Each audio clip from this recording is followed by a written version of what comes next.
Bismillahirrahmanirrahim. Assalamualaikum warahmatullahi wabarakatuh. Salam sejahtera untuk kita semua. Tentunya saya ucapkan yang terhormat pada siang hari ini selaku bisnis coaching yang akan memberikan informasi yang menarik pada siang hari ini. Tentunya ada Pak Iqbal S. Sofyan selaku konsul perdagangan KJRI Hong Kong. Tentunya juga yang kami hormati, yang tak henti-hentinya saya selalu sebutkan namanya di setiap kali agenda webinar Ident Store Indonesia di setiap Jumatnya. Itu ada beberapa inisiator platform Ident Store Indonesia. Ada Pak Indra Prahasta selaku Kepala ITPC Shanghai, dan ada Pak Arif Sulitjo selaku Kepala Bidang Perdagangan KDI Taipei, dan tadi saya sudah sebutkan ada Pak Iqbal S. Sofyan selaku Konsul Perdagangan KJR Hong Kong, dan juga Ibu Marina Novira Anggraini selaku Atase Perdagangan KBRI Beijing.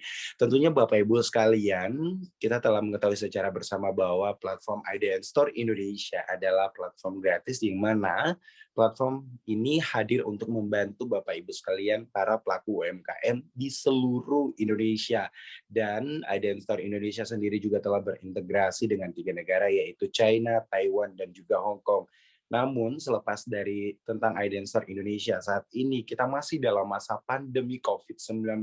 Tentunya sangat diharapkan Bapak Ibu selaras kesehatan dan juga usaha Ibu berjalan. Tentunya saat ini mari bersama-sama selalu dan menerapkan protokol kesehatan seperti mencuci tangan dengan menggunakan air mengalir, menjaga jarak, dan juga menggunakan masker dimanapun Bapak Ibu berada. Tentunya saya harapkan sekali lagi Bapak Ibu sekalian mengikuti webinar Ident Store Indonesia pada siang hari ini hingga selesai, karena begitu banyak informasi yang sangat menarik yang sayang untuk dilewatkan. Dan tentunya senang sekali saya Aprianto Jabri selaku moderator pada siang hari ini kembali menyapa Bapak Ibu sekalian. Tentunya sekali lagi semoga Bapak Ibu sekalian selalu dalam kondisi ataupun keadaan sehat walafiat. Dan tanpa berlama-lama lagi Bapak Ibu sekalian, marilah kita bersama-sama menyaksikan dan mendengarkan secara seksama informasi yang sangat penting dan menarik dan sayang untuk dilewatkan pada siang hari ini di webinar Ident Store Indonesia yang akan langsung disampaikan oleh Pak Iqbal S. Sofyan selaku Konsul Perdagangan KJRI Hong Kong. Kepada Pak Iqbal, waktu dan tempat kami persilahkan. Saya gedein dulu. Bismillahirrahmanirrahim. Assalamualaikum warahmatullahi wabarakatuh. Bapak Ibu yang terhormat, semoga sehat selalu, karena dari berita yang kami tonton di Hong Kong, nampaknya keadaan di Indonesia cukup mengkhawatirkan. Kami hanya bisa tidak berpesan juga, cuman ingin memberikan gambaran apa yang kalau misalnya di Hong Kong tuh gimana sih menghadapi COVID ini. Yang paling penting itu memang adalah kedisiplinan. Banyak juga sebenarnya orang Hong Kong itu yang yang bahkan tingkat vaksinasi di Hong Kong itu cukup rendah. Namun mereka disiplin. Disiplin dalam artian ke mana-mana pakai masker. Kemudian ketika pemerintah itu melarang untuk ada larangan berkumpul, mereka tidak berkumpul. Waktu itu sempat di 2 atau 3 bulan yang lalu, masuk restoran itu cuma boleh satu meja itu cuma 2 orang, kemudian meningkat lagi menjadi 4 orang, sekarang sudah bisa menjadi 8 orang. Dilakukan secara bertahap gitu. Nah, kedisiplinan-disiplin itu nampaknya penting untuk kita terapkan, karena terus terang bahkan WHO pun juga belum vaksin adalah salah satu upaya bagi kita untuk mencegah secara dari awal agar kita tidak terkena dengan COVID-19 ini. Kalaupun jangankan begitu, bagi orang yang sudah vaksin saja bahkan ada yang masih terkena, bahkan ada yang meninggal. Tapi setidaknya kita berusaha untuk melindungi diri kita. Tidak hanya diri kita, tapi juga keluarga yang kita cintai dari penularan COVID-19 ini. Mohon maaf Bapak Ibu jika tidak berkenan, tapi hanya sedikit sharing saja mengenai COVID-19 yang kalau dulu tuh yang meninggal itu adalah orang-orang yang tidak kenal, namun sekarang dalam seminggu terakhir nih sudah banyak sekali tang ting tung di WhatsApp grup kita, di keluarga kita. Bahkan ada beberapa teman yang menyampaikan setiap habis subuh pasti ada pengumuman innalillahi wa inna ilaihi rajiun di beberapa kawasan tertentu. Jadi ini perlu menjadi perhatian kita bersama. Bapak Ibu yang terhormat, kali ini kita akan menyampaikan profil Hong Kong dan peluang UKM Indonesia di Hong Kong. Kita akan lanjut saja. Mengapa Hong Kong itu penting? Kita lihat dari gambar ini, selain ada 170.000 warga negara Indonesia sebagai captive market dari konsumsi domestik yang berjumlah 7,5 juta jiwa. Maksudnya gini, penduduk Hong Kong itu jumlahnya adalah 7,5 juta jiwa. Kecil jika dibandingkan Jabodetabek. Jabodetabek itu mungkin berapa? 13 atau bahkan 15 juta jiwa. Hong Kong itu cuma 7,5 juta jiwa. Namun daya belinya tinggi. Dari 7,5 juta jiwa itu ada 170.000 warga negara Indonesia yang bekerja di Hong Kong sebagai pekerja domestic helper di Hong Kong.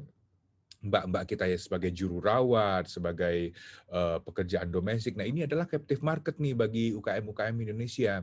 Karena bagaimanapun warga negara Indonesia yang ada di Hong Kong ini ujung-ujungnya adalah membeli barang Indonesia juga. Sebagaimana diketahui, Hong Kong itu sendiri, di seantero Hong Kong itu terdapat 400 toko yang menjual barang-barang asal Indonesia. Jadi, jika Ibu main ke Hong Kong, kalau misalnya toko-toko yang terkenal itu ada misalnya Indomarket. Indomarket itu semacam Alfamart atau Indomartnya, kalau Indomaretnya di Indonesia lah. Itu ada 27 gerai. Itu ada gerai toko modern yang tersebar di Hong Kong dan Makau. Kemudian jika Ibu masuk ke pasar tradisionalnya di Hong Kong, wet marketnya di Hong Kong, itu pasti dipastikan minimal ada 2 atau 3 toko Indonesia yang ada di toko di pasar tradisional itu. Jadi ada marketnya ini. Setidaknya bagi 170.000 warga negara Indonesia ini gitu loh. Jadi jangan khawatir, produk Bapak Ibu ini pasti ada yang beli di Hong Kong. Tinggal sekarang bagaimana kita memposisikan produk kita, bagaimana kita memberikan pricing, bagaimana kita memberikan branding terhadap produk itu. Kalau untuk warga negara Indonesia mungkin mereka sudah tahu, tapi kalau misalnya Bapak Ibu ingin menyasar penduduk Hong Kong, tentu kita harus memainkan positioning dari produk-produk kita. Kemudian Hong Kong juga dikenal sebagai pasar bebas. Pasar bebas ini maksudnya tuh nggak ada hambatan tarif, nggak ada pajak, nggak ada restriksi peraturan, semua barang boleh masuk ke Hong Kong. Berbeda misalnya dengan kita. Misalnya tekstil, produk tekstil itu misalnya kalau misalnya kita baju misalnya kalau misalnya kita impor dari misalnya dari Amerika atau dari Cina itu ada biaya masuk sekian persen. Hong Kong enggak, free. Hanya ada 4 komoditas yang memang diberikan biaya masuk di Hong Kong itu. Pertama itu adalah tembakau, yang kedua adalah alkohol, yang ketiga etil alkohol, yang keempat bahan bakar. Nah, saya pikir UKM Indonesia atau eksportir Indonesia, UKM Indonesia dipastikan tidak ada yang bergerak di sektor ini. Mungkin ada industri-industri, misalnya industri tembakau, yang bergerak rokok dan segala macam. BBM, insya Allah UKM Indonesia nggak ada yang main BBM. Pasti industri-industri besar gitu. Jadi untuk UKM Indonesia itu dipastikan tidak ada halangan yang berarti untuk memasuki pasar Hong Kong. Tinggal ada yang mau beli atau enggak gitu. Nah, untuk yang mau beli ini kan tentunya harus dibuatkan produk yang semenarik mungkin dan ditawarkan dengan harga yang secantik mungkin.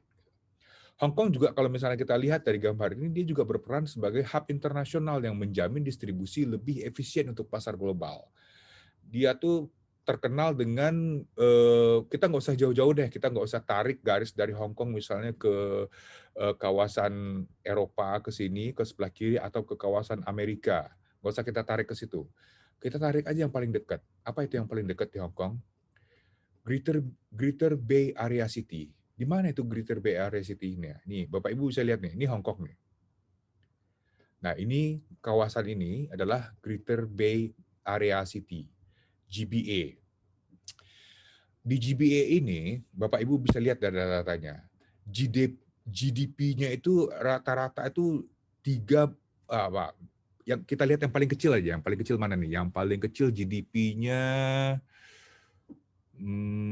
ini kali, Zhuhai kali ya, yang paling kecil GDP-nya. Ya, Zhuhai. Zhuhai ini aja yang paling kecil GDP-nya itu adalah 43,73 miliar US dollar. Zhuhai. Penduduknya cuman nggak sampai 2 juta, tapi GDP-nya coba lihat. Artinya apa? Ini kawasan orang kaya semua. Dia mau beli apapun ini selama dia butuh. Nggak mikirin harga kalau kawasan sini, orang-orang ini. Nah, makanya untuk memasuki pasar Hong Kong, jangan hanya dipikir Hong Kong ini saja, tapi pikirkan Hong Kong sebagai yang memiliki daya lontar untuk menyampaikan produk-produk ibu bapak sekalian, minimal ke daerah sini. Nggak usah ke Cina daratan lainnya. Cina sendiri yang di sini juga masih kaya-kaya juga nih. Ada Shanghai di atas ini, ada ada Foshan di sebelah sini. Kalau penduduk Cina kan ada 1,4 miliar. Kita tembak yang ini aja dulu, yang realistis saja. Ini secara selera juga masuk kok dengan kita. Banyak diaspora, banyak misalnya keturunan Tionghoa yang ada di Indonesia itu datang dari daerah sini nih, dari Guangzhou misalnya. Jika Bapak Ibu bisa lihat, nah ini di Guangzhou ini banyak nih orang-orang keturunan Tionghoa Indonesia, misalnya Tionghoa yang ada di Sumatera Utara itu datang banyak nih yang dari Guangzhou gitu. Nah ini otomatis setidaknya itu antara kawasan sini dengan Nusantara di bawah sini itu punya keterikatan budaya, punya keterikatan sejarah yang cukup mendalam. Nah ini kita bisa manfaatkan nih orang kaya semua nih, ini pasar yang berarti. Bapak Ibu nanti bisa lihat data-datanya, ini penduduknya tidak begitu banyak. Untuk Zhuhai aja, Zhuhai itu kecil sekali Bu, mungkin sekecil BSD kali ya. Daerahnya itu dia di samping apa namanya, di samping Makau, tapi kecil sekali, areanya cuma 1,7 square kilometer. Jadi nggak nggak gede-gede amat, penduduknya cuma di bawah 2 juta, tapi lihat GDP-nya 43,73 miliar US dollar. Jadi ini siap menyerap apapun nih selama cocok dengan selera mereka. Oke, ini adalah yang realistisnya. Nah, saya ingin memberikan gambaran, maaf, saya agak batuk, tapi saya sudah periksa, insya Allah karena kami sudah di KJRI sudah vaksin juga, dan alhamdulillah juga sampai sekarang masih negatif untuk COVID-19. Ada beberapa produk dari Indonesia itu yang memiliki posisi tinggi di Hong Kong jika dibandingkan dengan negara-negara ASEAN lainnya. Mengapa saya memilih dengan negara ASEAN? Mengapa kita tidak membandingkan produk-produk kita dengan misalnya dari Australia atau dari Eropa atau dari Amerika? Karena nyaris antara Indonesia dengan negara-negara ASEAN itu memiliki kebudayaan yang sama, yang kita makan hampir sama, bentuk kita secara fisiologi sama, kulit kita relatif tidak jauh berbeda gitu, bentuk muka kita juga mirip gitu. Jadi apa yang tumbuh di Malaysia juga tumbuh di Indonesia, apa yang ada di Indonesia juga ada di Thailand, begitu juga di Vietnam. Jadi hampir semuanya sama gitu. Makanya saya membandingkannya itu adalah dengan negara-negara di intra ASEAN. Nah, kita mulai dari jewelry, goldsmith dan silversmith. Kita ini unggul di Hong Kong. Bapak Ibu bisa lihat datanya. Memang terjadi penurunan sejak 2000, terutama sejak 2018, 2019 dan 2020. Ini sebenarnya nggak adil juga kita menilai. Mengapa? Karena ini memang nanti data-data yang berikutnya akan saya tampilkan itu adalah semuanya itu akan menurun nanti terutama di 2019 dan di 2020. Mengapa begitu? Karena di 2019 kita sama-sama ketahui bahwasanya Hong Kong waktu itu dilanda dengan social unrest, dengan demonstrasi besar-besaran yang memang sudah terjadi sejak bulan bulan April, Mei, Juni, awal Juli. Juni itu sudah mulai demo setiap hari Minggu sampai dengan akhir tahun 2019. dimulai dari demo yang sangat amat tertib sampai demo yang agak menjurus-jurus kepada demo yang chaotic atau menjurus ke pengrusakan fasilitas publik. Kemudian setelah demo di tahun 2019, tidak hanya Hong Kong, dunia juga mengalami peristiwa pandemi COVID-19. Jadi memang terjadi pelemahan. Kalau di Hong Kong di 2019 utamanya terjadi pelemahan karena ada demonstrasi besar-besaran, kemudian dunia terjadi pelemahan dan penurunan daya beli dan daya serap karena memang faktor pandemi. Nah, mengapa ini saya berikan kotak di 2020 ini? Ini perlu menjadi perhatian kita bersama. Oke, memang lihat Thailand. Ini Thailand nih yang warna kuning ini. Di tahun 2018 kita lumayan, tahun 2016 jauh lebih unggul dibandingkan Thailand. Lihat, sampai tahun 2018 ini dia sudah mulai mengejar. 2019 hampir sejajar. 2020 kita sudah terbalap oleh Thailand di jewelry, goldsmith, dan silversmith. Thailand itu pertumbuhannya itu adalah 14,76. Vietnam lebih kencang lagi sebenarnya pertumbuhannya. Dimulai dari nggak kelihatan gambarnya sampai udah lumayan kelihatan nih bentuknya nih. 37,96 untuk jewelry, goldsmith, dan silversmith. Mengapa ini mereka bisa membalap Indonesia? Bukan berarti barang kita tuh tidak bagus. Jangan-jangan produk-produk jewelry, goldsmith, dan silversmith yang berasal dari Thailand dan Vietnam, itu mereka bisa menawarkan desain yang lebih bagus, kemudian harga yang lebih bersaing. Nah, ini perlu menjadi perhatian kita bersama. Iya, memang dari segi jarak, antara kalau misalnya kita lihat, saya ada peta nggak sih di sini? Sayangnya kayaknya saya nggak punya peta ya. Ada deh. Kalau kecil aja, kita kan di sini nih, taruhlah perhiasan kita berasal dari sini nih, dari Bali atau Lombok misalnya, atau dari Jawa di sini. Nah, sementara Thailand ada di sini, kemudian Vietnam juga ada di sini. Jadi dari jarak tuh mereka lebih dekat. Otomatis tuh pasti harga ongkos angkutnya lebih murah. Sementara kita dari sini gitu loh. Otomatis ongkos angkutnya itu pasti lebih mahal. Nah, ini perlu menjadi perhatian kita bersama. Bagaimana caranya kita bersama-sama untuk memperkuat kerjasama di semua lini agar unsur-unsur terkait dengan logistik nasional itu bisa menjadi lebih lancar dan menjadi lebih efisien. Oleh karena itu memang Pak Presiden kita, Pak Jokowi, sejak pertama kali dilantik tahun 2014, itu memang udah menggembar-gemborkan infrastruktur, karena kita memang terlambat infrastrukturnya. Karena negara kita yang sangat amat luas, kemudian juga jalan-jalan, pelabuhan, bandar udara, itu kualitasnya juga di bawah tahun 2014 itu tidak banyak jalan, itu paling berapa ratus kilometer. Bandingkan dengan apa yang telah dicapai oleh misalnya semasa Pak Presiden Jokowi tahun 2014 sampai tahun 2020. Berapa ratus ribu kilometer yang telah dibuat. Kemudian berapa puluh atau bahkan mungkin berapa ratus pelabuhan yang sudah dibuat, dan bandara juga begitu. Nah, ini gunanya adalah untuk membangun jalur logistik yang lebih efektif dan efisien. Setidak-tidaknya itu nanti diharapkan itu berimbas kepada ongkos biaya angkut yang jauh lebih murah. Nah, inilah yang yang sengaja dibangun oleh pemerintah. Kita kembali, ini dari jewelry, goldsmith, dan silversmith.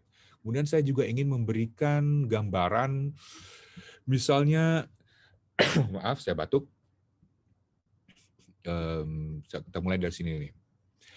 Fish, ikan, baik yang kering maupun yang ikan asin, kita unggul jika dibandingkan negara ASEAN-nya di Hong Kong gitu. Jadi kalau Bapak Ibu datang ke Hong Kong, itu ada namanya di belakang Western Market itu, saya lupa nama daerahnya, itu ada satu kawasan khusus yang menjual ikan asin aja semuanya. Jadi itu memang kawasan ikan asin, dan ikan asinnya tuh harganya bahkan ada puluhan ribu dolar Hong Kong. orang sini memang agak aneh-aneh gitu. Yang membeli ya bukan orang Hong Kong sendiri sebenarnya, yang membeli orang mana? Kita balik ke atas, yang membeli itu adalah orang-orang yang berasal dari daerah sini. Perlu Bapak Ibu ketahui, perjalanan dari yang paling jauh misalnya dari Chowking ke Hong Kong itu tidak lebih dari 2 jam, dan itu semuanya bisa akses lewat darat semuanya. Saking efektif dan efisiennya. Ke Chowking, ke Guangzhou, ke Huizhou, Shenzhen apalagi gitu, Makau gitu. Semua Makau yang dulunya tuh hanya ditempuh lewat feri, sekarang sudah bisa ditempuh dari Hong Kong ke Makau itu bisa lewat darat. Mereka bikin tuh jalan menembus laut. Mereka bor itu laut ke bawah. Jadi kalau misalnya Bapak Ibu kalau misalnya sudah normal nanti rasakan experience jalan-jalan masuk ke Hong Kong ke Makau, tapi jangan naik feri, ada busnya. Naik bus dari Hong Kong ke Makau itu cuma 50 menit. Bayangkan. Di sini Chowking yang paling jauh ini nggak lebih dari 2 jam. Jadi saking efektif dan efisiennya. Makanya orang-orang sini, karena Hong Kong itu adalah segalanya ada dan harganya serba murah karena nggak ada pajak, orang-orang sini ini untuk pergi shopping ke Hong Kong, baik shopping branded produk maupun shopping kebutuhan mingguan atau bahkan kebutuhan bulanan. Perlu diketahui Hong Kong di masa normal, kan penduduknya cuma 7,5 juta jiwa tuh. Tahun 2018, turis yang datang ke Hong Kong itu jumlahnya di tahun 2018 saja itu 80 juta jiwa. Bayangkan betapa dari 80 juta jiwa itu kan mereka butuh makan, mereka butuh minum, taruhlah mereka mungkin nggak butuh hotel, mungkin mereka bisa bolak-balik, tapi mereka butuh makan dan minum. Nah, ini yang harus disediakan oleh orang-orang yang ada di Hong Kong. Nah, sayangnya sekali, karena Hong Kong ini bebas, semua produk makanan dan minuman itu datang dan masuk ke Hong Kong dengan bebas dan semuanya bersaing. Gitu. Maaf. Semuanya bersaing secara bebas sehingga membentuk pasar yang sangat sempurna. Jadi yang dibeli ujung-ujungnya adalah produknya yang paling bagus, produknya yang paling eye-catchy, produknya yang paling murah. Jadi kalau misalnya nggak masuk kriteria itu, pasti akan lama-kelamaan juga akan ya nggak akan bertahan. Gitu. Oke, kita kembali lagi. Tadi fish, baik itu ikan kering maupun ikan yang diasinkan. Kita lihat lagi produk kita yang lebih unggul. Nah, ini perlu diteliti juga nih sebelum kita ke edible products dan preparation, di mana banyak UKM kita yang bergerak di sektor ini. Ancaman dari Vietnam. Lihat laju pertumbuhan Vietnam. 23,89% rata-rata pertumbuhan per tahunnya. Sangat agresif. Ya, saya sinyalir dan memang kami telah kaji memang karena mereka lebih efisien gitu. Jadi ini perlu hati-hati kita nih. Kalau misalnya kita tidak melakukan perubahan tahun 2022 atau 2023, mungkin kita akan disalib jauh oleh Vietnam gitu. Jadi perlu menjadi perhatian terutama UKM-UKM yang bergerak di sektor ini. Kita lihat di edible product dan preparation. Banyak UKM-UKM kita, mohon maaf, yang bergerak di sektor ini. Kita masih sampai saat ini masih menjadi champion di bidang ini, di edible products ini. Namun jangan lihat dari menjulang tingginya saja, perlu kita lihat juga nih rata-rata pertumbuhannya. Lihat Singapura, ya oke lah Singapura ini saya sinyalir juga barangnya juga kebanyakan dari Indonesia juga itu sebenarnya. Oke, kita hilangkan itu. Thailand 12,18% pertumbuhannya. Nah ini kita perlu berhati-hati nih sama yang kuning nih, Thailand ini nih. Iya sih sekarang masih tinggi, tapi kalau misalnya kita tidak lari kencang, kita pasti akan dibalap. Nanti nasibnya sama dengan yang di sini, di jewelry. Nah, oke. Selain itu saya juga ingin memberikan gambaran kalau misalnya tadi adalah produk-produk Indonesia yang memang menjadi champion di Hong Kong. dibandingkan negara anggota ASEAN lainnya. Saya juga ingin memberikan gambaran, kita punya nih produk ini, namun kok kita kalah jauh ya jika dibandingkan negara ASEAN lainnya. Produk apa saja itu? Sayur-sayuran, apakah sayuran segar, apakah dingin atau frozen gitu, atau bahkan yang simply preserved. Kita kalah jauh dengan Thailand, sayur-sayuran kita. Coba Bapak Ibu lihat nih. Tapi yang perlu disyukuri adalah, yang perlu kita merasa bangga, pertumbuhan kita kenceng juga nih ternyata untuk vegetables, fresh, chill, frozen, dan or simply preserved ini. 89,24%. Artinya, walaupun Hong Kong didera demonstrasi 2019 dan didera pandemi tahun 2020 berkat kerja keras Mbak Ana, itu impor vegetables Pak Berry dan kawan-kawan ini lumayan meningkat nih di Hong Kong nih, 89,24% rata-rata pertumbuhannya. Jadi oke nih, ini perlu. Oke, tahun 2020 kita mungkin masih kalah jauh dibandingkan Thailand, tapi kalau misalnya pertumbuhannya tetap segini kita jaga, nggak ada masalah. Kita oke, tahun 2027 mungkin kita bisa salip nih Thailand gitu.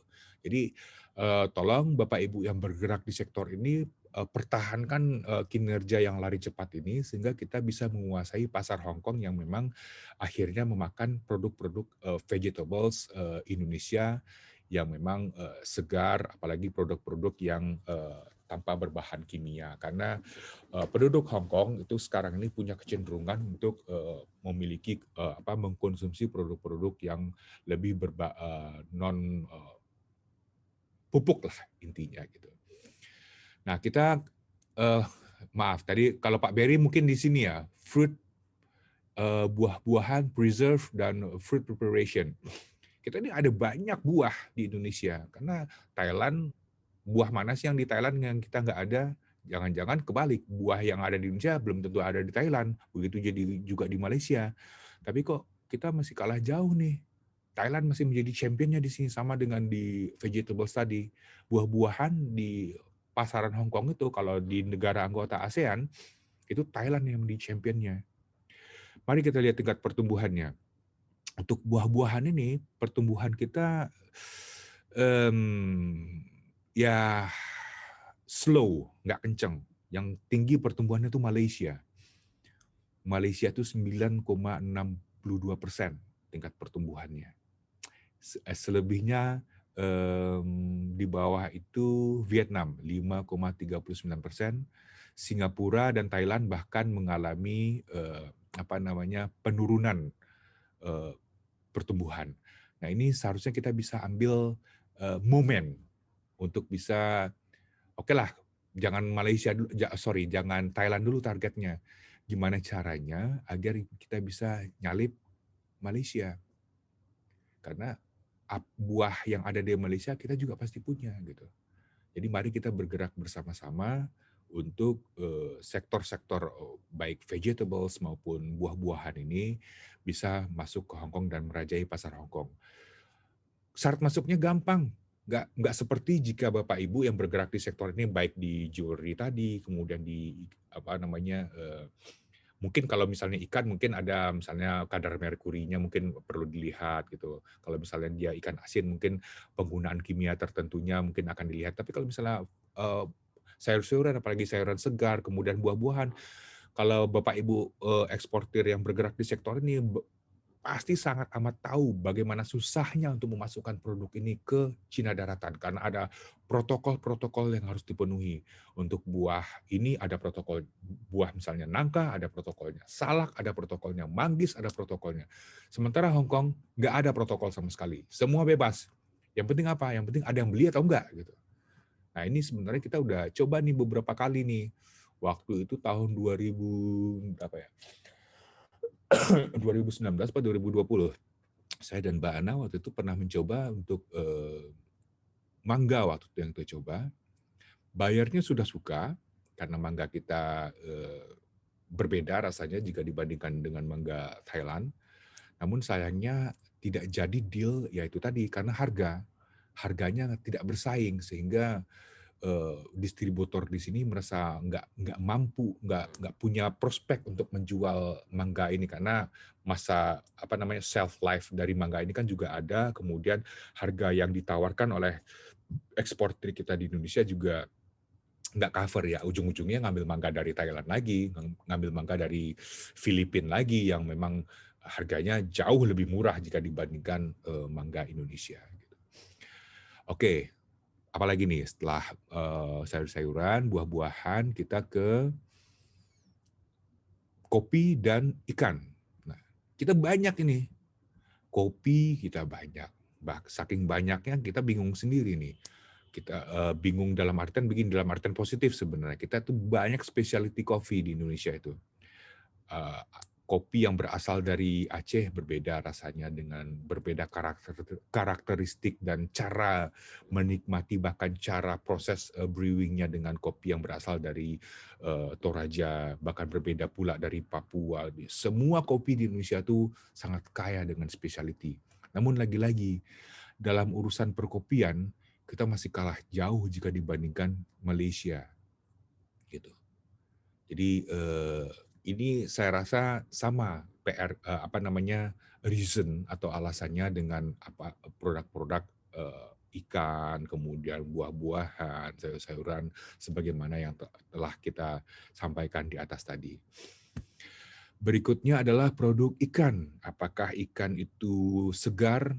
Segar ini live atau dead. Dead ini bisa dikatakan segar selama dia tidak frozen. Ya, kalau misalnya karena itu dua kategori yang berbeda. Ada juga chill atau bahkan frozen. Kita kalah jauh jika dibandingkan Vietnam. Bahkan kalau misalnya bicara masalah luasan laut, ya jauh lebih unggul dari kita. Otomatis seharusnya sumber daya perikanan yang kita miliki seharusnya itu jauh lebih produktif kita jika dibandingkan Vietnam. Namun kenapa kok Vietnam nih jauh lebih unggul jika dibandingkan Indonesia? Lagi-lagi ujung-ujungnya adalah masalah harga yang ditawarkan. Kemudian selain masalah harga itu juga bagaimana cara mentreatment ikan itu sendiri. Oke.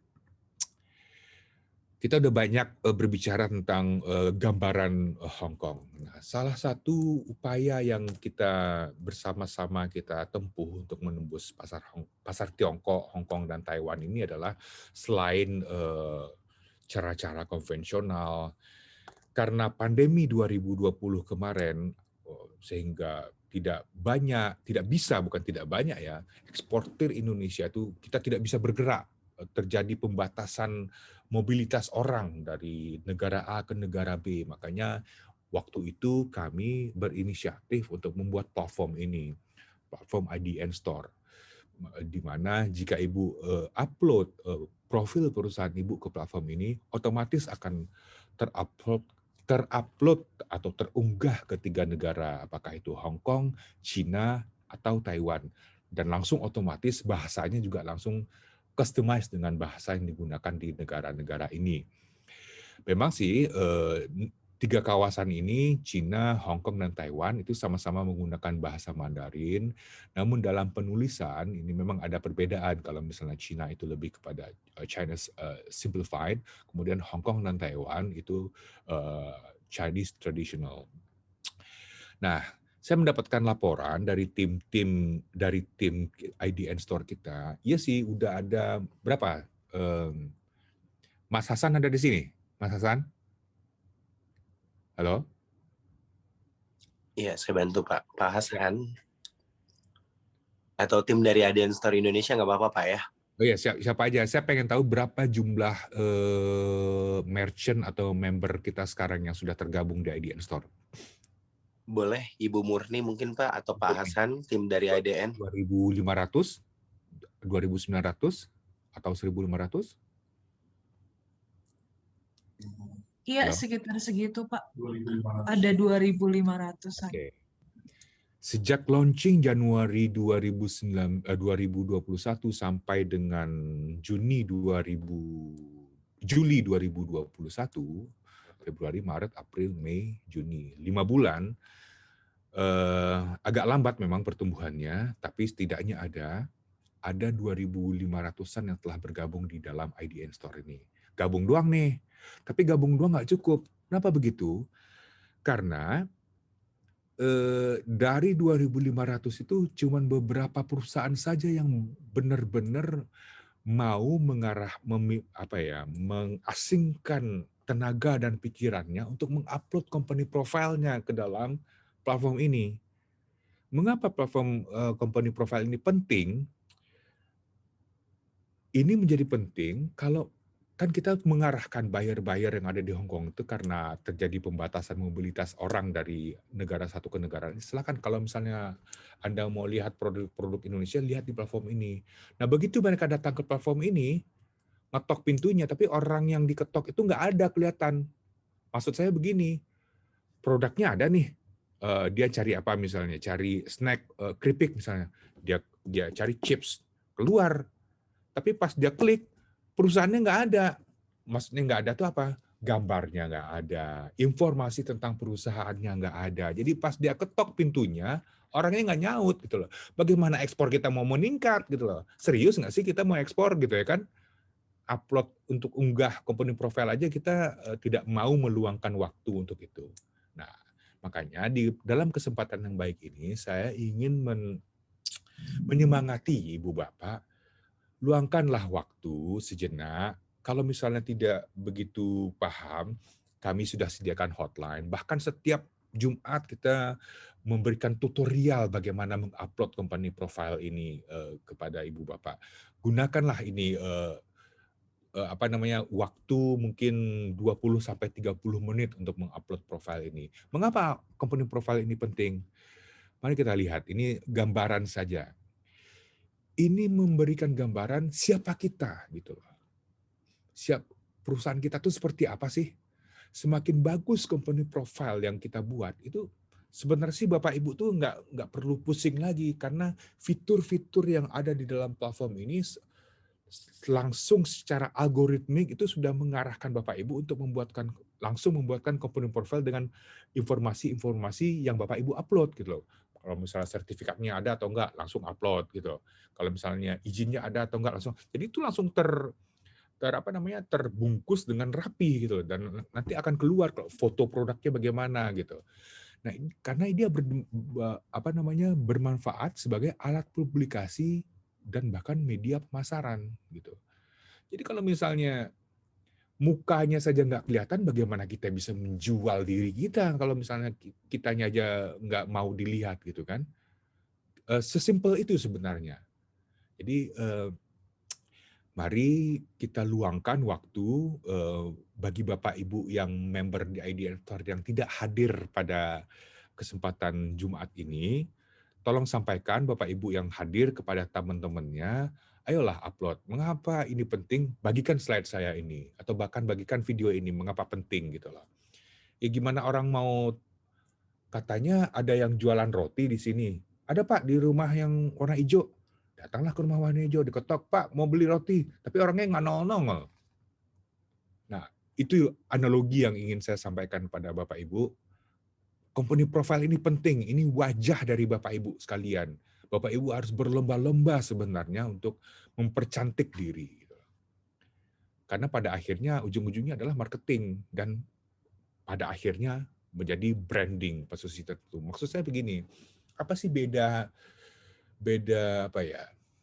mie instan lah di pasaran internasional. Kalau misalnya di Indonesia mungkin kita sudah banyak pilihan karena kita mungkin sudah dari kecil ya. Jika di beda Indomie dengan beda mie yang lainnya, sebenarnya dari struktur mie-nya sama aja kok.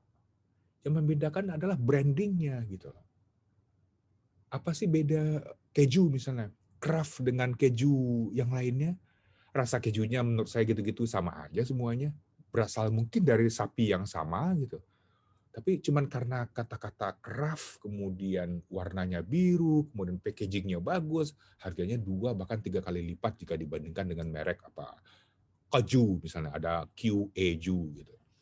Jadi ini masalah branding. Nah, masalah branding ini kan tentu bukan sesuatu yang dicapai atau diraih dalam waktu yang singkat.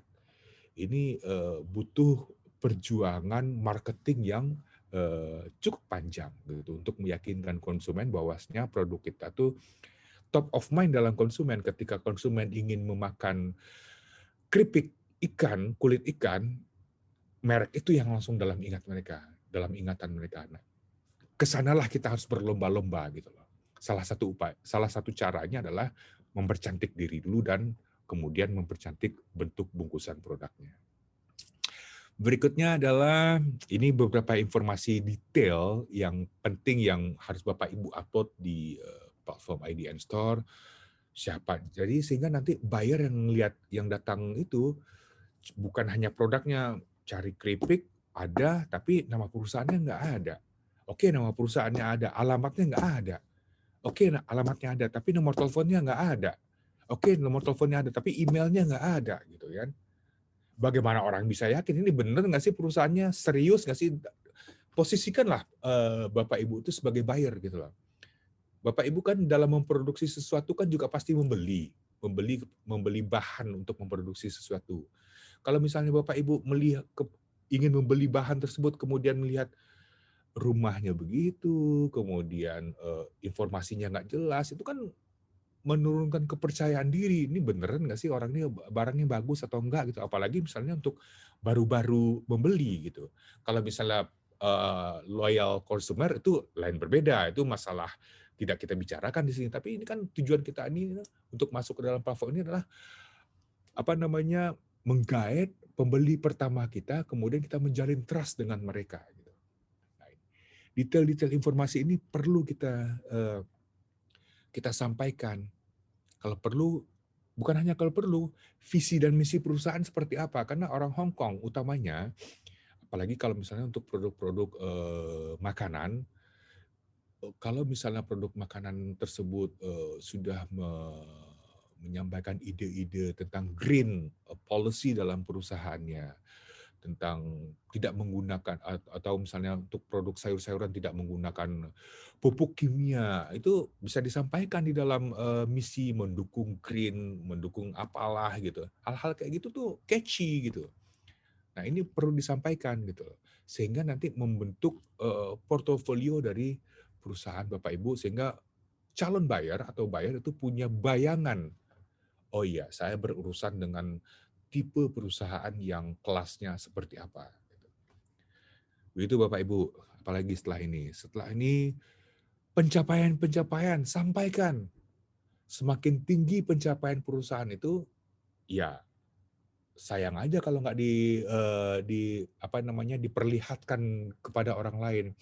Bapak Ibu kalau misalnya masuk ke ruangan dokter, spesialis misalnya, mungkin beberapa dokter di Indonesia sudah seperti itu. Di Hong Kong itu kalau Bapak Ibu konsultasi dengan dokter itu, begitu kita masuk ruangannya itu adalah ijazah-ijazah dia yang dia tempel di dinding gitu loh. Apa gunanya itu? Untuk meyakinkan kepada kita sebagai pasien bahwasanya, oh iya, saya ini lulusan John Hopkins University. Jadi apa yang saya katakan, ya lu harus mikirkan lagi. Berbeda dong, ini John Hopkins University loh, misalnya saya adalah lulusan Universitas Antah Berantah, ya tentu saja itu akan mempengaruhi kita sebagai pasien. Di dindingnya tuh terpampang ijazah medical doctor tapi universitasnya nggak terkenal. Jangan-jangan, dok, saya nggak jadi dok, saya sakit perut, saya mau pulang dulu. Jangan-jangan akhirnya kita begitu gitu. Tapi dengan melihat ijazah yang tertempel apalagi ijazahnya tidak satu, rata-rata minimal ada 6, ada 7 ijazahnya gitu dengan pencapaian-pencapaiannya. Belum dokter berkata itu sudah 30% penyakit kita udah hilang gitu. Ya kan? Nah, penghargaan-penghargaan seperti ini perlu disampaikan, sertifikasi, testimoni, sampaikan saja gitu. Jadi nggak usah malu-malu untuk menyampaikan yang baik di dalam untuk meyakinkan orang lain selama pencapaian-pencapaian itu memang real, jangan ngarang gitu. Karena kalau ngarang tentu akan ada resikonya kalau ketahuan. Nah, ini kira-kira benefit yang ditawarkan platform IDN Store bagi anggota yang sudah melengkapi profil tersebut. Tadi sebenarnya sudah saya sampaikan secara gamblang, ini bisa dibaca aja nanti. Kira-kira intinya beginilah, kira-kira intinya. Apalagi ya, tampilan company profile Bapak Ibu, nah kira-kira nanti seperti ini, kalau misalnya kurang jelas, begitu mereka tidak, mereka buyer atau pembeli, selain bisa melihat produk Ibu, dia ketika mengklik ini, dia juga bisa melihat informasi tentang perusahaan-perusahaan itu. Sertifikatnya apa saja. Dia akan membandingkan nih, ini misalnya chips nih, sebelahnya juga chips, harganya segini. Dia bandingkan sebelah sini, ini ada penghargaannya nggak ya? Ini lebih mahal, ini harganya jauh lebih murah. Tapi kan ini ada penghargaannya, ini kan sertifikatnya HACCP. Nah, unsur-unsur seperti itu tuh mempengaruhi orang untuk mengambil keputusan to buy or not to buy, termasuk distributor. Jadi itu adalah posisi tawar sebenarnya. Akhirnya, terima kasih. Saya kembalikan kepada Mas Abri. Oke, baik. Terima kasih Pak Iqbal S. Sofyan selaku Konsul Perdagangan KJRI Hong Kong, di mana sekaligus pada hari ini di webinar IDN Store Indonesia memberikan informasi yang sangat penting dan menarik yang telah beliau sampaikan, di mana dapat saya kutip bahwa sangat penting memang untuk di platform IDN Store Indonesia, gabung saja belum cukup ya Pak, tapi bagaimana caranya untuk perusahaan Bapak Ibu sekalian, usaha Ibu, boleh langsung didaftarkan, baik itu detail perusahaan, nama perusahaan, alamat kantor, dan juga pencapaian-pencapaiannya jikalau misalnya ada dan ingin ditambahkan dan pencapaian tersebut memang real dan bukan atas dasar hanya dibuat-buat saja seperti itu. Dan pastinya tadi kita telah menyaksikan informasi yang sangat luar biasa yang disampaikan oleh Pak Iqbal Sofyan. Selanjutnya kita menuju ke sesi tanya jawab di kesempatan hari ini. Namun untuk sesi pertanyaan pertama, saya persilakan kepada Pak Hadi, waktu dan tempat kami persilakan. Baik, terima kasih banyak Pak Iqbal ya atas presentasinya yang luar biasa Pak. Memang salah satu kendala kita di IDN Store ini masih minimnya teman-teman untuk mengisi company profile ya. Nah, tadi Pak Iqbal sudah menjelaskan dengan sangat vivid dan sangat jelas sekali apa sih keuntungan dari mengisi company profile sampai lengkap Pak ya. Sebetulnya ini nggak perlu lagi teman-teman untuk membuat dua company profile yang berbeda, karena ini sudah sekali Bapak isi akan stay di situ seterusnya gitu Pak. Ya, tinggal Bapak kasih ini aja. Mungkin ini saya bertanya nih Pak, saya cuma memberikan selamat aja nih kepada Pak Iqbal ini, karena mungkin teman-teman belum tahu ini kan. Jadi saya ucapkan selamat aja buat Pak Iqbal ini karena akan dipromosikan ya ke jenjang lebih tinggi di Jakarta. Jadi saya atas nama pribadi dan IDN Store mengucapkan selamat kepada Pak Iqbal ya. Mudah-mudahan amanah untuk menjalankan tugasnya di Jakarta Pak. Tolong di support Pak Iqbal ya. Kami di Hong Kong Pak. Izin Pak. Terima kasih Pak Hadi. Terima kasih atas ucapannya. Semoga saya mampu menjalani amanah ini, Bapak Ibu. Memang hari Senin minggu lalu saya sudah dilantik oleh Menteri Perdagangan sebagai Direktur Sarana Distribusi dan Logistik di Kementerian Perdagangan di Direktorat Jenderal Perdagangan Dalam Negeri. Jadi ini adalah masa-masa terakhir saya di Hong Kong. Saya sekarang sedang menunggu kawat penarikan dari Kemlu. Mari kita tetap support IDN Store, kita tetap support ekspor Indonesia. Terima kasih Pak Hadi. Saya ada melihat Pak Dubes Joni ini. Ini Pak Dubes Joni Sinaga. Ini Mas Abri tolong diberikan kesempatan untuk beliau bertanya. Beliau ini sangat support kepada peningkatan ekspor Indonesia nih Pak Dubes Joni ini. Siap. Baik, terima kasih Pak Hadi dan juga terima kasih kepada Pak Iqbal tentunya. Sekali lagi saya mengucapkan selamat dan sukses terus dimanapun Pak Iqbal Sofyan berada. Tentunya amanah adalah sebuah tanggung jawab yang harus Pak Iqbal lakukan, terutama pastinya untuk negara kita itu negara Indonesia. Baik, Selanjutnya saya memberikan kesempatan untuk kepada Pak Joni Sinaga untuk memberikan pertanyaan atau informasi kepada Bapak Ibu para pelaku UMKM yang mengikuti webinar Edenstore Indonesia, atau langsung memberikan pertanyaan kepada Pak Iqbal. Waktu dan tempat Pak, kami persilahkan. Terima kasih banyak Pak Febrianto. Senang sekali mendengar paparan dari Pak Iqbal tadi. Saya juga mengucapkan selamat Pak Iqbal. Nanti kita kerjasama di Jakarta Pak Iqbal ya. Terima kasih Pak Dubes. Kita baru saja ini mungkin sudah tahu juga bahwa Dirjen PEN yang baru Pak Kasan rupanya udah diganti Pak Didi Sumedi ya. Betul Pak Dubes. Iya, jadi kita juga kerjasama sangat erat. Saat ini kita udah ada 7 WhatsApp grup peningkatan ekspor.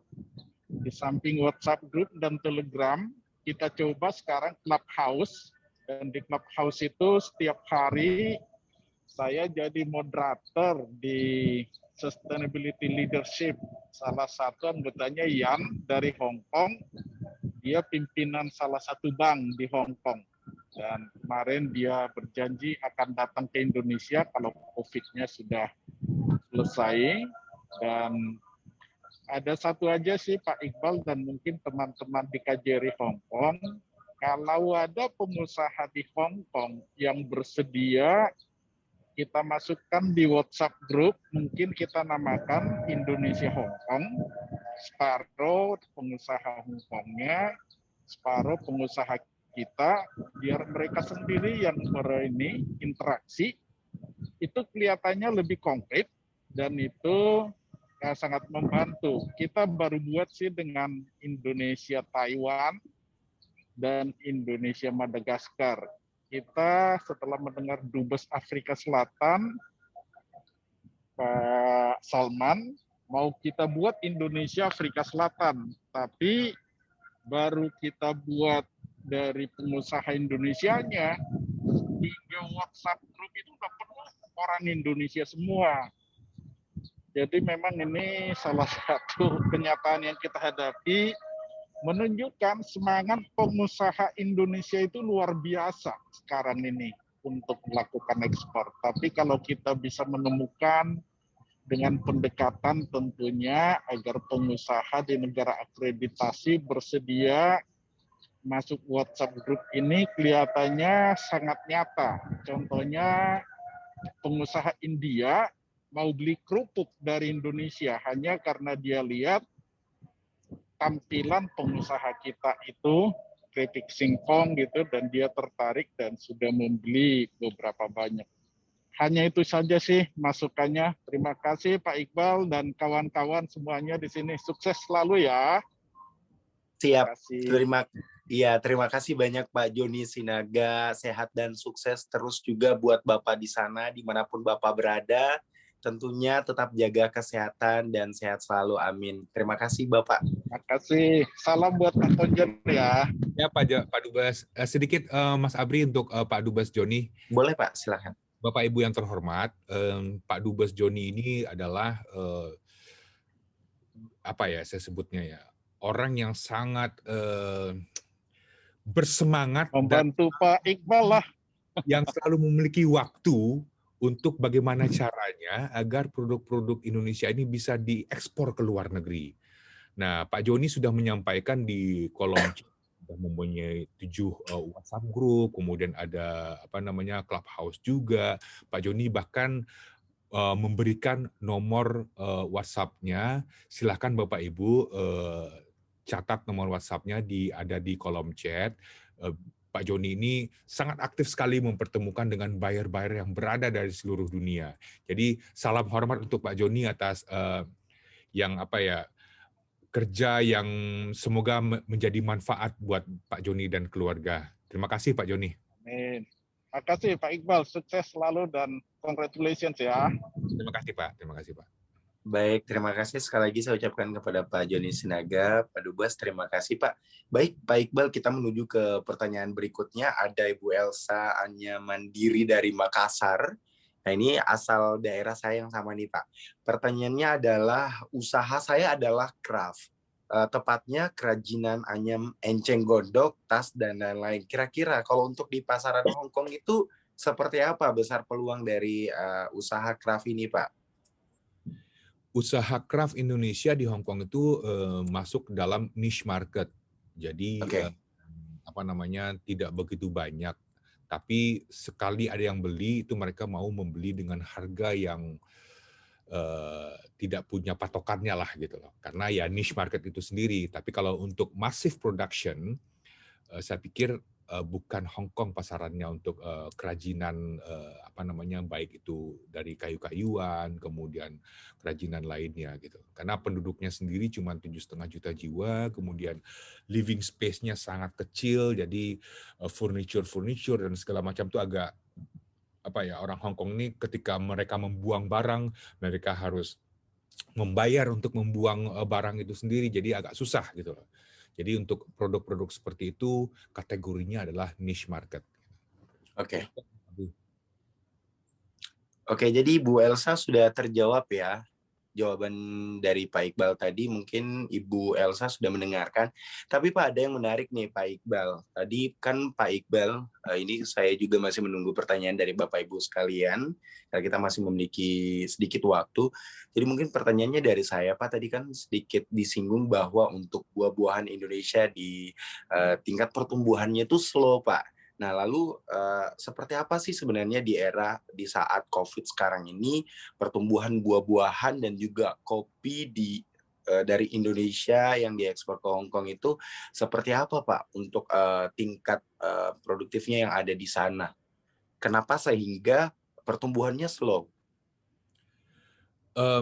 PR-nya adalah di dalam negeri, di Indonesia itu sendiri sebenarnya. Efisiensi indeks logistik nasional, indeks logistik Indonesia itu masih jauh di bawah. Jadi kita tuh dalam hal penyaluran atau pendistribusian barang dari poin A ke poin B, itu jika dibandingkan dengan, kita nggak usah ngebandingin dengan Singapura deh, nggak fair juga karena Singapura kecil. Dengan Cina itu jauh sekali angkanya gitu. Jadi itu salah satu faktor yang membentuk mengapa banyak barang-barang kita itu yang seharusnya potensial untuk dijual di pasaran, tidak hanya Hong Kong, di pasaran dunia, itu menjadi kalah bersaing ya karena indeks logistik itu sendiri. Ya itulah bless in disguise sebenarnya. Kita ini negaranya sangat amat luas, dan dikaruniai dengan keanekaragaman apapun itu, baik hayati, hewani, apapun itu. Kalau misalnya ini kita bisa padukan, bisa menjadi lebih efektif dan efisien, kita nggak bisa terbendung gitu. Karena kita tuh, kalau negara lain seperti Cina dan Amerika, mungkin mereka bisa efektif dan efisien ya karena mereka kontinen gitu kan. Kalau kita kan nggak begitu, kita nggak kontinen, kita tuh kepulauan gitu loh. Jadi itu PR lagi gitu loh. Negara yang kepulauan itu ya seperti Jepang misalnya, tapi kan Jepang tuh ukurannya juga nggak sebesar Indonesia gitu kan. Tapi Jepang sangat efektif dalam penyaluran logistik. Mungkin begitu, Mas. Mungkin kita perlu belajar banyak dari Jepang dalam bagaimana caranya membuat jalur distribusi yang efektif dan efisien ini. Oke, baik, Pak. Nah, ini ada dari Ibu Dini juga, Pak, di bawah minta kontak Bapak. Mungkin jika Bapak berkenan, ada informasi yang mungkin dari Ibu Dini ingin konsultasikan kepada Pak Iqbal S. Sofyan selaku konsul perdagangan KJRI Hong Kong. Di fitur chatnya, Pak, beliau meminta kontaknya jika berkenan. Namun untuk pertanyaan terakhir, Bapak Ibu sekalian, saya masih membuka untuk pertanyaan di sesi terakhir kita di webinar Eden Start Indonesia pada siang hari ini. Saya masih membuka untuk Bapak Ibu sekalian. Oke, baik, selalu menjadi penanya terakhir. Saya persilakan Ibu Yuyun Yunastuti, waktu dan tempat saya persilakan Ibu. Terima kasih. Saya ucapkan selamat untuk Pak Iqbal atas tugas barunya. Semoga lancar dan tetap amanah.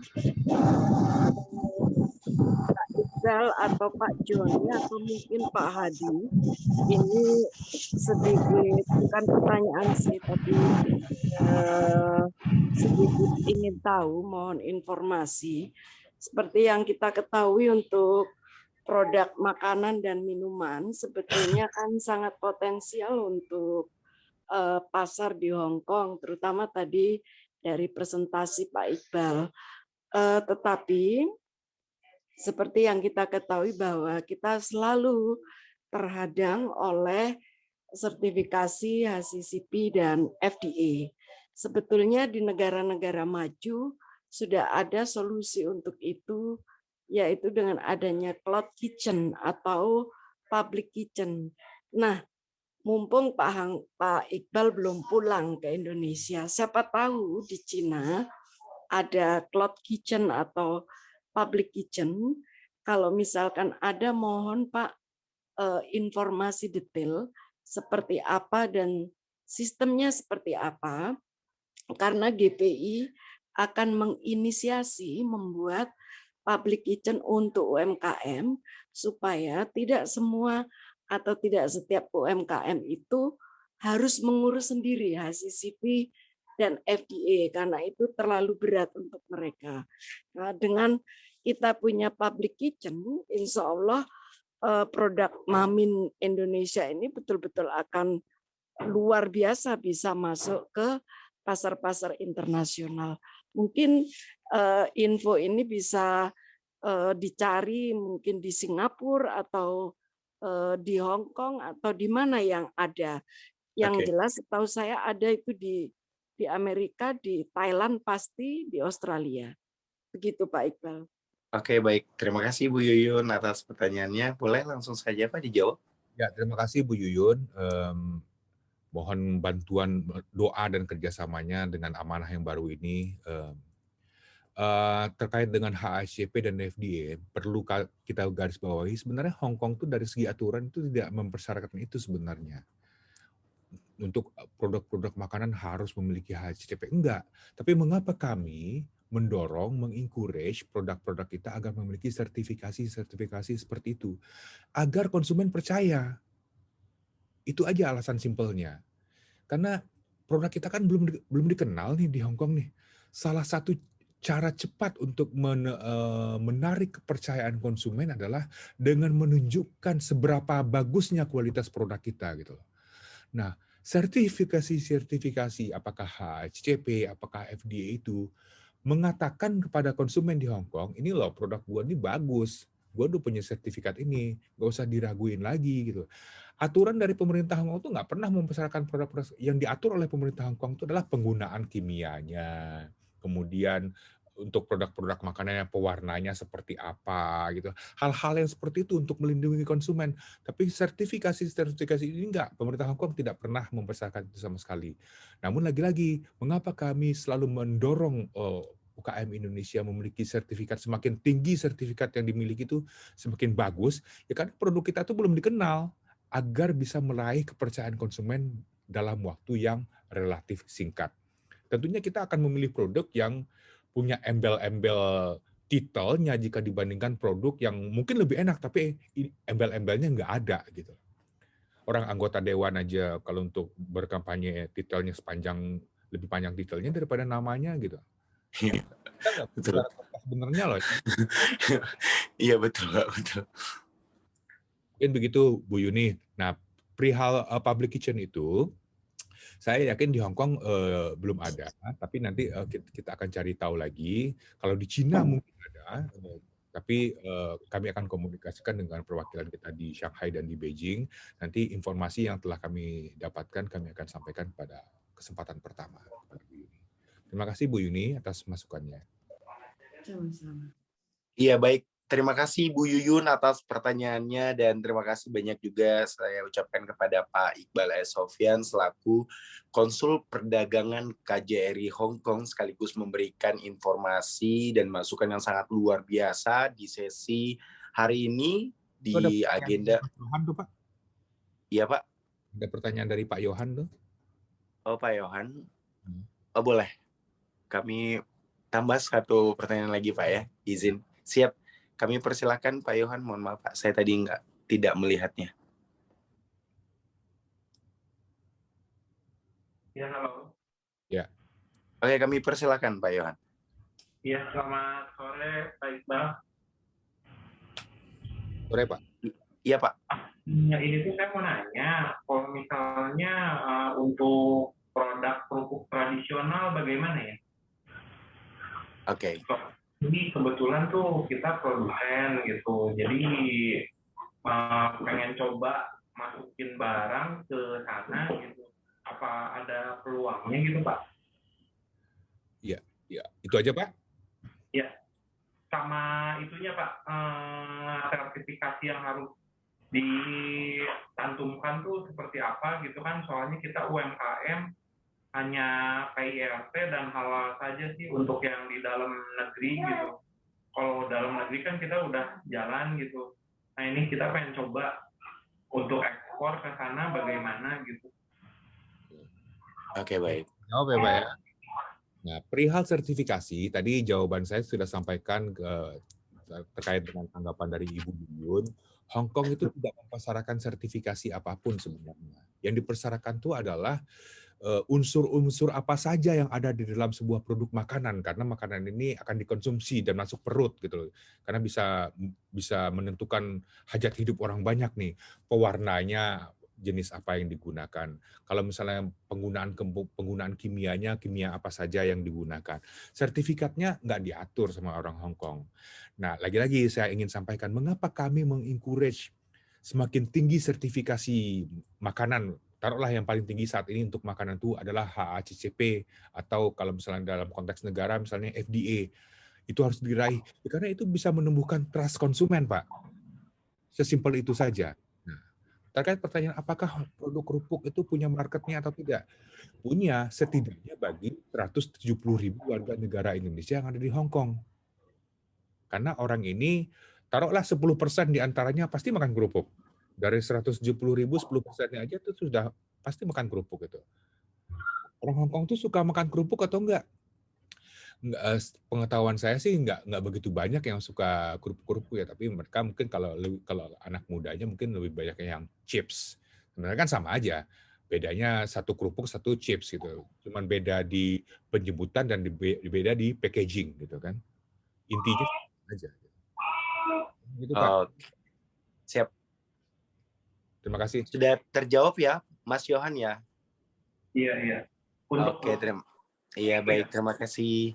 Mohon izin Pak Iqbal untuk sesi tanya jawab kita pada hari ini kami skip sampai di sini ya Pak ya. Mohon izin, terima kasih. Dan sebelumnya kepada Bapak Ibu. Sebelum masuk ke tutorial ya, habis ini ya? Iya, betul Pak. Nah, di kesempatan yang ini, saya juga ingin sebelum saya pulang ke Indonesia itu, kita bikin business matching lah member-member yang IDN Store ini, yang telah mengupload company profile-nya, yang telah memiliki sertifikasi-sertifikasi yang cukup, yang lengkap, kita pertemukan dengan buyer-buyer kita yang ada di Hong Kong gitu. Jadi mungkin kita pilih 10-15 merchant terbaik yang paling lengkap, utamanya produk makanan minuman gitu, atau seafood juga boleh gitu. Jadi kita punya buyer daily needs, makanan minuman, seafood, kopi boleh, kacang-kacangan boleh, apapun itu. Kita pilih 10-15, kita pertemukan, kita atur di bulan sebelum saya pulang, mungkin di bulan Agustus gitu ya. Jadi mungkin ini kita berikutnya. Mohon dipikirkan mekanismenya seperti apa, tim IDN Store, nanti kita kurasi dengan baik. Gitu. Terima kasih, selamat menikmati tutorial. Siap, terima kasih Pak Iqbal. Itu dia tadi informasi yang sangat penting dari Pak Iqbal untuk tim IDN Store Indonesia agar menyiapkan nanti 10 atau 15 para pelaku UMKM yang terbaik untuk nanti pertemukan oleh buyer dari ini Pak ya, Hong Kong itu sendiri Pak ya. Dan sekali lagi dari informasi yang saya kutip dari Pak Iqbal, di sesi hari ini tentunya Bapak Ibu gabung di IDN Store Indonesia, di platform IDN Store Indonesia saja belum cukup, tentunya beberapa unsur penting yang harus dimasukkan ke dalam company profile ialah detail perusahaan, diantaranya seperti nama perusahaan, alamat kantor, dan juga nomor telepon atau alamat kantor juga, sekali lagi pencapaian perusahaan dan informasi tambahan yang mungkin bisa membantu menambah company profile Ibu lebih meyakinkan para buyer yang ingin membeli barang Ibu, seperti itu. agar bertujuan bagi buyer yang ingin berbelanja bisa mengecek dan lebih yakin tentang produk ataupun produk yang Bapak Ibu jual sekalian di platform Ident Store Indonesia. Sekali lagi saya mengucapkan terima kasih banyak kepada Pak Iqbal S. Sofyan selaku Konsul Perdagangan KJRI Hong Kong sekaligus pemberi materi di kesempatan hari ini. Dan tentunya Bapak Ibu sekalian, terima kasih Pak, sehat dan sukses selalu, termasuk amanah yang baru diberikan. Seperti itu, terima kasih sekali lagi.